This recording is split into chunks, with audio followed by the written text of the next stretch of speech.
Assalamu alaikum туғандар. Урматтуу Багыттуу каналынын көрүүчүлөрү. Биз бүгүн Ноқот районуна караштуу Исенов аймагынын Бай шайына келдик. Бул жерде жапыс бойлуу алма бак бүт Европанын стандартына жооп берген китебиндеги да кылып тегип каражат бул жерде. Бул жерге азыр биз Медербек Жамбаев менен биргеликте келген Ош мамлекеттик университетинин студенттери менен семинар уюштурган экен. Ошого келдик. Келип алгандар үчүн бир аз видео ролик тартабыз. Андыктан биз менен бирге болуңуздар. Алманын сакталат. Алманын бирок бул сорт жөнүндө менин информациям чынында өтө көп эмес. Мына азыр күздө бышып атат. Алманын 10 миңге жакын сорту бар дүйнө жүзүндө. 10 миңге жакын. Кыргызстанда деле СССР убагында элимпоздар чыгарган бир канча сорттор бар, орустардынчы. Аттары да ошого ыңгайланышкан. Азыркы мезгилде бизде илимий изилдөө өтө начар, анча изилденбейт, жаңы сорт, жаңы подвой. Изилденүү нерсе таптакыр өтө төмөнкү деңгээлде. Себеби билимге эмес, акчага маани берип койгондар жаштарчы. Чет өлкөгө барып эле тезирээк байып кетсем да ошонун артынан түшөт, билимге эмесчи. Бул ошо сорттордун бирөөсү, азыр жаңы чыккан карлик, полукарликтерге уланып келип аткан сорттордон айдарет. Алма эрте быша турган болсо узагыраак, азыраак сакталат, орто быша турган болсо орточо, кечирээк октябрь, ноябрда, сентябрдын ортосунан наракка быша турган болсо, кыш калма деп койсо көбүрөөк сакталат да, 1 жылга чейин. Бирок ошол эле августта бышкан, эрте бышкан алмалар кирип калат. Августта гала сорттору деле азыр атмосфера контролю деп коет түрктөр. Атмосферасында контроль кылып тура турган этилен деген газдар бар. Ошо газдар чыгып кетсе, алма тезирээк бышып, тезирээк карыйт да. Узакка чыдабайт, бырышат, башка салмагын жоготот. Ошо атмосферадагы зыяндуу газдарды соруп тура турган аппараттар бар. Ошол аркылуу не кылат? Узакка 1 жылга чейин сактап атат. Руби гала деген сорттор. Менин тааныштарым бар, ЗМС тарым деп интернетке кирип жазсаңар чыгат. 1 миллион, 2 миллион көчөт өндүрүшөт. Мына айтып аткандай эле ошо солнечный ожог күндөн күйүп калат алмачы. Эгерде күндүн нуру катуу тийсе, жайда саратан мезгилде, дарактын бутактарын мындай учурда сакташтын бир канча ыкмасы бар. Кызыл түстүү алмаларда зыян азыраак, сары же жашыл түстүү алмаларда дагы көбүрөөк болот да. Сакташ үчүн мына жерде бутактары көбүрөөк болсо, көлөкө көбүрөөк тиет эле дагы. Көлөкөдө бул азыраак зыян көрөт эле. Товарный вид жакшы болот эле, базарга барганда баасы кымбатыраак сатылат эле да. Мындай нерселерди сатыш кыйыныраак болуп калат. Товарный вид начар болуп калган үчүнчү. Анан же болбосо үстүнө тор тартыш керек. Азыркы эле айтып аткандай, үстүнө тор тарткандын бир канча пайдасы жагы бар дедик. Бирөөсү ушу күндөн ашыкча ысыктардан сакташ болсо, солнечный ожогтон. Экинчиси мөндүр. Мөндүр быйылкы эмес, кийинки жылкы түшүмдү дагы жоготот да. Мөмө жемиш дарактарында, себеби дегенде мөмө жемиш дарактарынын бүчүрлөрү мөмө бере турган, мыналар мөмө бере турган бүчүрлөрү. Булар жалбырактар түшөт, мыналар түшкөндөн кийин кийинки жылы гүл ачат. Мына ар бири, мына бир эле бүчүрдү карагыла, бул бир бүчүр 4-5 даана гүл чыгарат. Ортосундагы биринчи ачат, король гүл деп коет.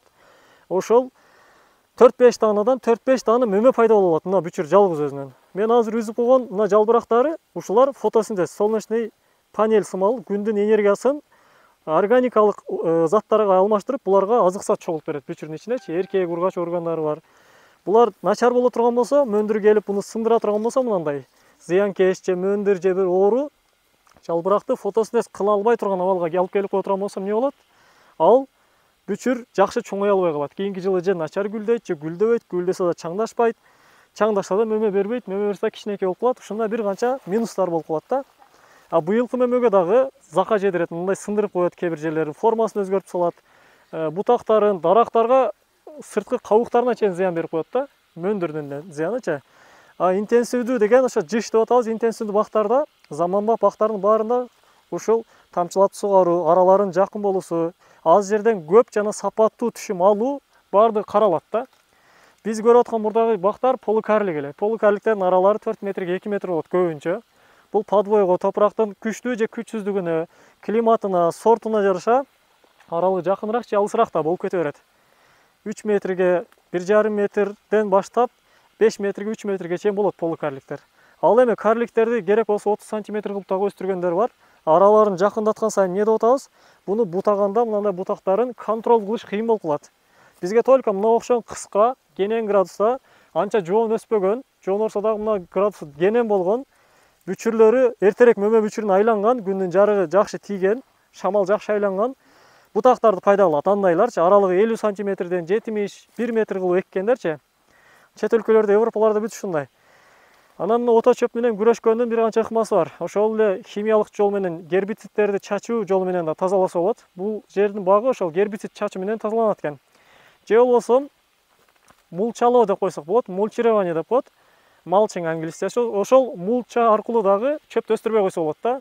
Ал дагы өзүнчө экиге бөлүнөт дегенбиз. Мурда сабактарда кандай эле органикалык жана химиялык болуп бөлүнөт да мулчаларчы. Органикалыктарга саман, апилка окшогондор нерселер кирет. Саманды 8 сантиметрден 15 сантиметрге чейин калың мына жерге чейин нар жагында ошондой кылып туруп чача турган болсок, шамал учуруп кетпей турган эске алыш керек дагы.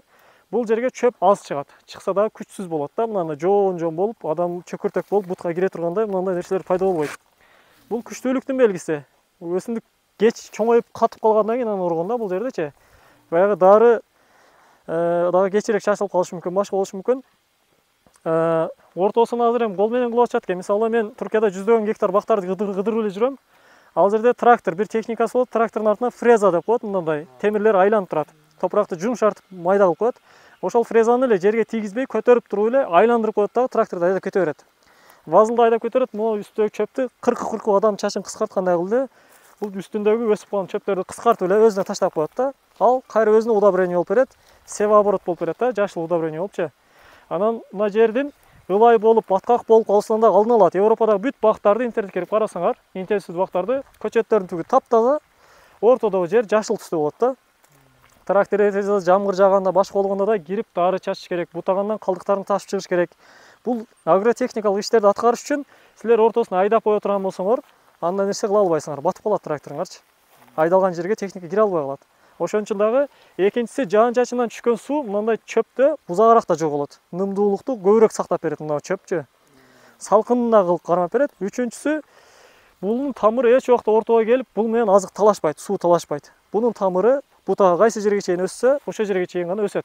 Ар бир дарактыкка, чоң узакка кетет, кичинекей даракт кичинекей. Мисалы, бул дарактын өзөгүнөн баштап где-то бир 50 сантиметрге чейин чыгып атат бутактардын көбү, тамыры деле 50 сантиметрге чейин эле аймакта болот да мунукчу. Чоңураак дарактыкы 2 метр же 5 метр болсо, 2 метр 5 метрге чейин жайылган, анан аралары алыс болуп эгилген эски бактар. Мөмөдө сортуна жараша чоң жана кичине боло алат. Гала сорту кичинерээк болот мөмөсү. Наш Айдарет, Фуджиге окшогондор, Гренни Смитке окшогондор бир аз да көлөмү чоңураак болот. Граммы бир данасы 200 эмес, 300, 250, 320га чейин кете берет да. Экинчи нерсе бул ген жагынан сорттун өзгөчөлүгү. Экинчиси, силер сууну жана азотту көп берсеңер, мөмөнүн саны азыраак болуп калса бир даракта, нормада 100 дана мөмө болуш керек болсо, бул жерде 70 дана же 60 дана болсо дагы чоңураак болот. Неге? Азык сат кеңири болот, мөмөнүн саны аз болгон үчүн конкуренция аз, мөмөлөр дагы көлөмүн чоңойтот. Мөмөлөр айттык, мурда деле сабактарда айтып эле жүрөбүз. Мөмөлөр кичинекей мезгилинде белгилүү бир чоңдукка чейин чаңдашкандан кийин клетканын саны көбөйөт да. Мисалы, дейли мына бир алманын биринчи клеткасы сан жагынан көбөйөт. Көлөмү чоңойбойт. 3 миллион же 2 миллион клетка пайда болот. 1 ай, 1,5 айдын ичиндечи. Андан кийин скорый